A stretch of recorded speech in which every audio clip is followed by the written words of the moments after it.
கடவுளுடன் காலை வணக்கம். புனித லூக்கா எழுதிய நற்செய்தி 10ஆம் அதிகாரம் 25 முதல் 37 வரை உள்ள இறைவார்த்தைகள். அக்காலத்தில் திருச்சட்ட அறிஞர் ஒருவர் எழுந்து இயேசுவை சோதிக்கும் நோக்குடன், போதகரே, நிலைவாழ்வை உரிமையாக்கிக் கொள்ள நான் என்ன செய்ய வேண்டும் என்று கேட்டார்.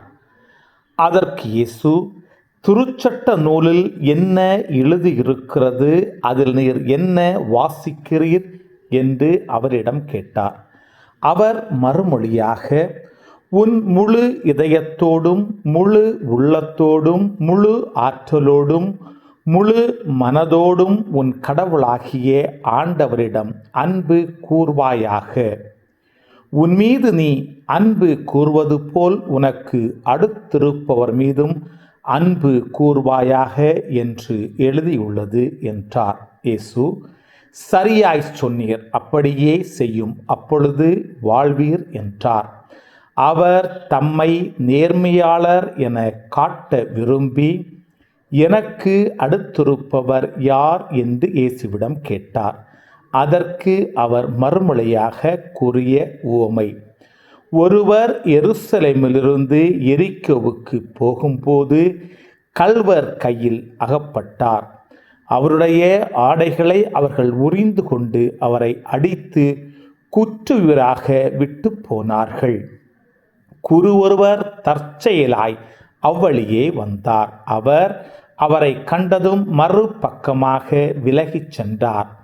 அவ்வாறே லேவியர் ஒருவரும் அவ்விடத்திற்கு வந்து அவரை கண்டதும் மறுபக்கமாய் விலகிச் சென்றார். ஆனால் அவ்வழியே பயணம் செய்து கொண்டிருந்த சமாரியர் ஒருவர் அருகில் வந்து அவரை கண்டபோது அவர் மீது பரிவு கொண்டார். அவர் அவரை அணுகி, காயங்களில் திராட்சை மதுவும் எண்ணெயும் வார்த்து அவற்றை கட்டி தாம் பயணம் செய்த விலங்கின் மீது ஏற்றி ஒரு சாவடிக்கு கொண்டு போய் அவரை கவனித்து கொண்டார். மறுநாள் 2 தெனாரியத்தை எடுத்து சாவடி பொறுப்பாளரிடம் கொடுத்து, இவரை கவனித்து கொள்ளும், இதற்கு மேல் செலவானால் நான் திரும்பி வரும்போது உமக்கு தருவேன் என்றார். கள்வர் கையில் அகப்பட்டவருக்கு, இம்மூவரில் எவர் அடுத்திருப்பவர் என உமக்கு தோன்றுகிறது என்று இயேசு கேட்டார். அதற்கு திருச்சட்ட அறிஞர், அவருக்கு இரக்கம் காட்டியவரே என்றார். இயேசு, நீரும் போய் அப்படியே செய்யும் என்று கூறினார். கிறிஸ்துவின் நற்செய்தி. இந்த நாள் இனிய நாளாக அமைய வாழ்த்துக்கள்.